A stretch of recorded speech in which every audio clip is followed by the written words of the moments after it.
Hola a todos jugadores, en este vídeo os voy a enseñar el macabro juego de deducción y engaño Criaturas de Serie B. Con una ambientación muy chula de monstruos de los años 80, seremos científicos locos que necesitan mortales y enviaremos sus temibles criaturas para capturarlos. Un juego de 2 a 5 jugadores de una edad recomendada de 14 años o más y una duración aproximada de 20 o 30 minutos. Para la preparación de la partida, cada jugador elegiremos un color para diferenciar las cartas.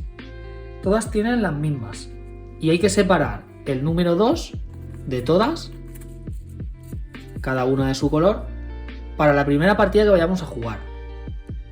Por lo tanto, esta va a ser la mano que vamos a tener todos los jugadores. Del 0 al 8, 9 criaturas, cada una con un valor. Colocaremos el tablero a un lado de la mesa de forma que todos los veamos correctamente. Y pondremos nuestro peón, que será el mismo que el de nuestra baraja, junto al resto de jugadores en el 0. Estos serán los puntos de la partida. Estas fichas de aquí, que como en la tabla de puntuación también representan nuestro personaje, van a ocupar el conflictómetro. Y estará en primer lugar el jugador que haya visto más recientemente una película de terror. Será el que ocupe el primer lugar, pero os voy a poner una app para que no hayan discusiones. El resto de jugadores se colocarán también en posición según las agujas del reloj, como estéis sentados. Esto es el mazo de mortales, y según el número de jugadores hay que meterlos en el mazo al azar pero por tipos. Para saber qué tipo es cada carta, lo pone en la zona de arriba, en la parte de arriba a la derecha. Estos son los básicos, los adolescentes, los clásicos, los ingenieros y los asistentes. Los básicos vamos a meterlos todos en el mazo. De los adolescentes, los ingenieros y los clásicos dependerá del número de jugadores que vayamos a ser, igual que de los asistentes. En mi caso voy a explicar una partida de 3 jugadores, así que solamente voy a meter 2 tipos. 5 cartas de solo 2 tipos de estos 3. Y de los asistentes vamos a meter nada más que 2 asistentes. Por supuesto, los 2 tipos de cartas que vamos a meter no todas son iguales, así que vamos a meterlas al azar. Ya lo tenemos casi todo listo. Una vez terminemos el mazo de mortales, pasamos a las localizaciones, empezando por las de escena final. Solo hay 3, elegimos una al azar y la colocamos en la zona de localizaciones boca abajo. Después cogemos a todos los asistentes que nos han sobrado y vamos a colocar 2 o 3 según el número de jugadores que seamos. En esta partida, como somos solo 3 jugadores, voy a colocar nada más que 2 asistentes. Después cogemos el resto de localizaciones, también barajadas, y ponemos una localización, otros 2 asistentes, acá abajo, y una localización más.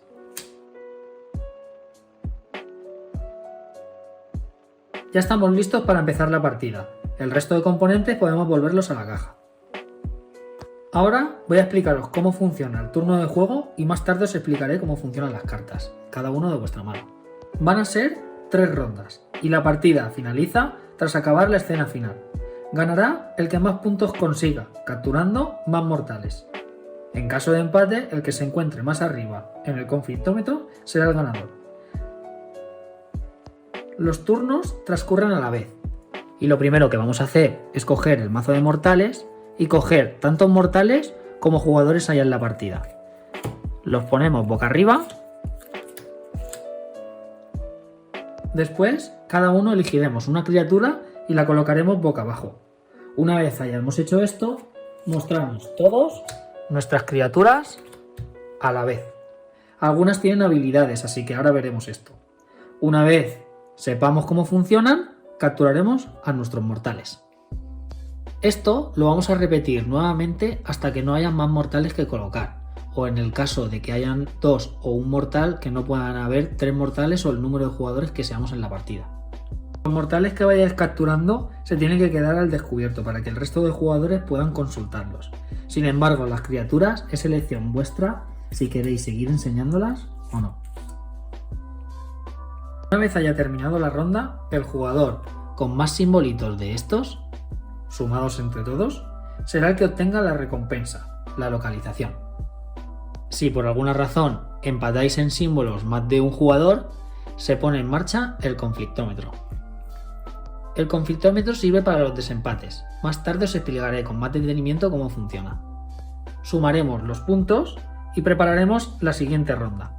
En este caso vamos a añadir los 2 asistentes que teníamos aquí al mazo de mortales. Los barajaremos y servirá de nuevo mazo para la siguiente ronda. Tenía que añadir que la localización tiene que estar siempre al descubierto, para que veáis cuál es la recompensa. Os voy a explicar cómo funciona el conflictómetro. Y es que siempre que haya un desempate, será el conflictómetro el que decida el ganador. El que esté más arriba irá abajo, pero será el que gane en el conflicto. Si el conflicto es entre 2 jugadores, aunque no sea uno de ellos el que está más arriba del todo, siempre será el ganador el que esté por encima del que está con el conflicto, pero pasará a la última posición. Ahora que ya sabéis cómo funciona el conflictómetro, tenéis que tener en cuenta que cada vez que haya un conflicto hay que ajustarlo y subir o bajar de posiciones según el resultado. Ahora voy a explicar rápidamente las cartas de los mortales, cómo funcionan las criaturas y sus habilidades. En primer lugar, vamos con los mortales básicos y clásicos, que poseen un valor indicado en la carta. Llevar cuidado, porque la mayoría pueden ser positivos, pero hay algunos que pueden ser negativos y no os interese capturarlos. Y también recordar que algunos llevan los puntos de localización para llevaros la recompensa. Con los adolescentes nos llevaremos 7 puntos si eres el que más adolescentes consigue y 4 puntos el segundo jugador que más adolescentes consiga. En caso de empate, recordad que tenéis el conflictómetro. Y los adolescentes se cuentan aquí arriba, porque pueden ser 1, 2 o 3 adolescentes. Tener en cuenta que también pueden tener los símbolos de localización. Los ingenieros van a variar según el número de ingenieros que capturéis. Si capturáis un número impar, cada uno os va a restar menos 2 puntos. Si conseguís un número par, cada uno os proporcionará 3 puntos, es decir, 6. Sin embargo, si capturáis un tercer ingeniero, os va a restar menos 6. Es una faena. Pero si conseguís un cuarto, serán cada uno 3 puntos. Recordad que también pueden tener símbolos de localización. Y por último, los asistentes. Los asistentes puntúan solo al final de la ronda, pero permanecen en tu zona. El resto de mortales siempre se va volviendo al mazo.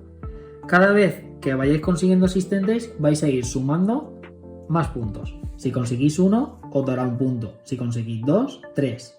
Si conseguís 3 asistentes, 6 puntos. Con 4 asistentes, 10 puntos. Y con 5 o más asistentes, 15 puntos. Y recordad que son acumulativos. Por fin llegan las criaturas. Pero antes tendré que deciros una cosa. Tenéis que fijaros en estos puntos de aquí. Se activan su habilidad inmediatamente y comienzan por el que tenga el número más alto.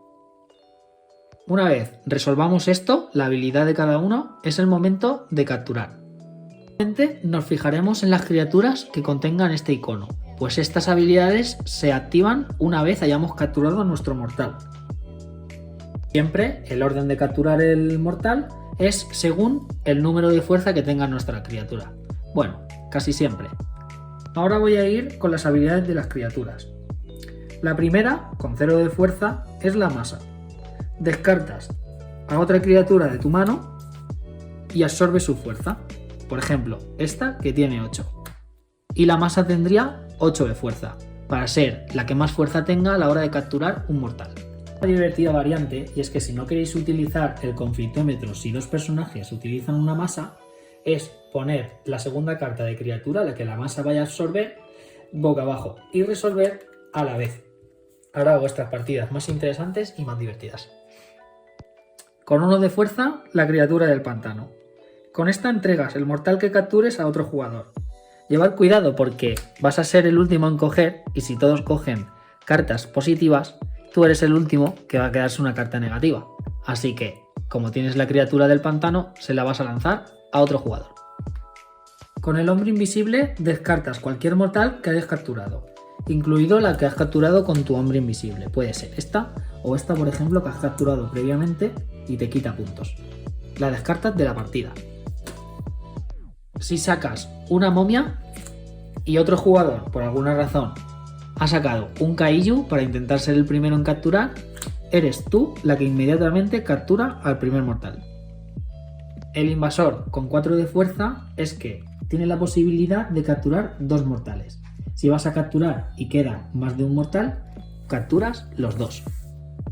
El hombre lobo le dice al jugador de su derecha que descarte una criatura de su mano para no jugarla en esta ronda. La vampira le dice al jugador de la izquierda que la criatura que haya lanzado pierde su habilidad, aunque mantenga la fuerza. La bestia no tiene habilidad, pero si la mantienes en tu mano al final de la ronda, te va a proporcionar 3 puntos al final de la ronda. Y el Kaiju, puesto que es el rey de las criaturas, no necesita habilidad, pero recordad qué pasa si sacan una momia. Todas las cartas de localización no las voy a explicar porque el vídeo se haría demasiado largo, pero sí que os voy a decir que estas que llevan este símbolo podéis activar sus recompensas en rondas futuras. ¿Necesitáis mortales para vuestros experimentos? No busquéis más, os doy la guía para capturarlos en un santiamén. Atrapar esos preciosos mortales y estaréis más cerca de convertiros en el próximo Dr. Frankenstein. Esto es Criaturas de Serie D.